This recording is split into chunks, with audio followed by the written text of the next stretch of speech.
राधे राधे। स्वागत है आपका कथा वार्ता में। आज हम शुरू करेंगे गीता जी का प्रथम अध्याय। मेरे पढ़ने में जो भी त्रुटि हो आप सब उसे क्षमा करें और गीता जी का अध्याय श्रवण करें। अध्याय 1। कुरुक्षेत्र के युद्ध स्थल में सैन्य निरीक्षण। धृतराष्ट्रोवाच धर्म क्षेत्रे कुरुक्षेत्रे समवेता युद्ध सभा मामकः पांडवाश्रेष्ठ किम कुर्वत संजय। धृतराष्ट्र ने कहा, हे संजय, धर्म भूमि कुरुक्षेत्र में युद्ध की इच्छा से एकत्र हुए मेरे तथा पांडु के पुत्रों ने क्या किया। तात्पर्य: भगवत गीता एक बहुपठित आस्तिक विज्ञान है जो गीता महात्म्य में सार रूप में दिया हुआ है। इसमें यह उल्लेख है कि मनुष्य को चाहिए कि वह श्री कृष्ण के भक्त की सहायता से संवीक्षण करते हुए भगवत गीता का अध्ययन करे और स्वार्थ प्रेरित व्याख्याओं के बिना उसे समझने का प्रयास करे। अर्जुन ने जिस प्रकार से साक्षात भगवान कृष्ण से गीता सुनी और उसका उपदेश ग्रहण किया, इस प्रकार की स्पष्ट अनुभूति का उदाहरण भगवत गीता में ही है। यदि उसी गुरु परंपरा से निजी स्वार्थ से प्रेरित हुए बिना किसी को भगवत गीता समझने का सौभाग्य प्राप्त है तो वह समस्त वैदिक ज्ञान तथा विश्व के समस्त शास्त्रों के अध्ययन को पीछे छोड़ देता है। पाठक को भगवत गीता में न केवल अन्य शास्त्रों की सारी बातें मिलेंगी, अपितु ऐसी बातें भी मिलेंगी जो अन्यत्र कहीं उपलब्ध नहीं है। यही गीता का विशिष्ट मानदंड है। स्वयं भगवान श्री कृष्ण द्वारा साक्षात उच्चारित होने के कारण यह पूर्ण आस्तिक विज्ञान है। महाभारत में वर्णित धृतराष्ट्र तथा संजय की वार्ताएं इस महान दर्शन के मूल सिद्धांत का कार्य करती हैं। माना जाता है कि इस दर्शन की प्रस्तुति कुरुक्षेत्र के युद्ध स्थल में हुई, जो वैदिक युग से पवित्र तीर्थ स्थल रहा है।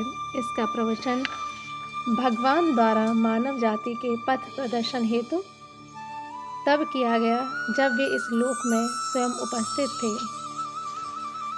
धर्म शब्द सार्थक है क्योंकि कुरुक्षेत्र के युद्ध स्थल में अर्जुन के पक्ष में श्री भगवान स्वयं उपस्थित थे। कौरवों का पिता धृतराष्ट्र अपने पुत्रों की विजय की संभावना के विषय में अत्यधिक संदिग्ध था। अतः इसी संदेह के कारण उसने अपने सचिव से पूछा। उन्होंने क्या किया? वह आश्वस्त था कि उसके पुत्र तथा उसके छोटे भाई पांडु के पुत्र कुरुक्षेत्र की युद्ध भूमि में निर्णयात्मक संग्राम के लिए एकत्र हुए हैं। फिर भी उसकी जिज्ञासा सार्थक है। वह नहीं चाहता कि भाइयों में कोई समझौता हो, अतः वह युद्ध भूमि में अपने पुत्रों की नियति भाग्य भावी के विषय में आश्वस्त होना चाह रहा था। चूँकि इस युद्ध को कुरुक्षेत्र में लड़ा जाना था, जिसका उल्लेख वेदों में स्वर्ग के निवासियों के लिए भी तीर्थ स्थल के रूप में हुआ था, अतः धृतराष्ट्र अत्यंत भयभीत था कि इस पवित्र स्थल का युद्ध के परिणाम पर न जाने कैसा प्रभाव पड़े। उसे भलीभांत ज्ञात था कि इसका प्रभाव अर्जुन तथा पांडु के अन्य पुत्रों पर अत्यंत अनुकूल पड़ेगा, क्योंकि स्वभाव से वे सभी पुण्यात्मा थे।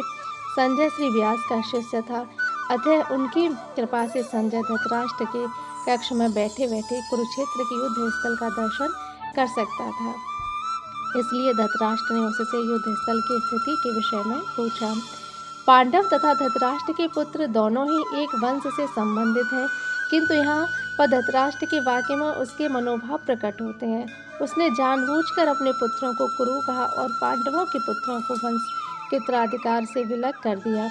इस तरह पांडु के पुत्र अर्थात अपने भतीजों के साथ धृतराष्ट्र की विशिष्ट मनः स्थिति समझी जा सकती है। जिस प्रकार धान के खेत से अवांछित पौधों को उखाड़ दिया जाता है, उसी प्रकार इस कथा के आरंभ से ही ऐसी आशा की जाती है कि जहाँ धर्म के पिता श्री कृष्ण उपस्थित हो, वहाँ कुरुक्षेत्र रूपी खेत में दुर्योधन आदि धृतराष्ट्र के पुत्र रूपी अवांछित पौधों को समूल नष्ट करके युधिष्ठिर आदि नितांत धार्मिक पुरुषों की स्थापना की जाएगी। यहाँ धर्म क्षेत्र तथा कुरुक्षेत्र शब्दों की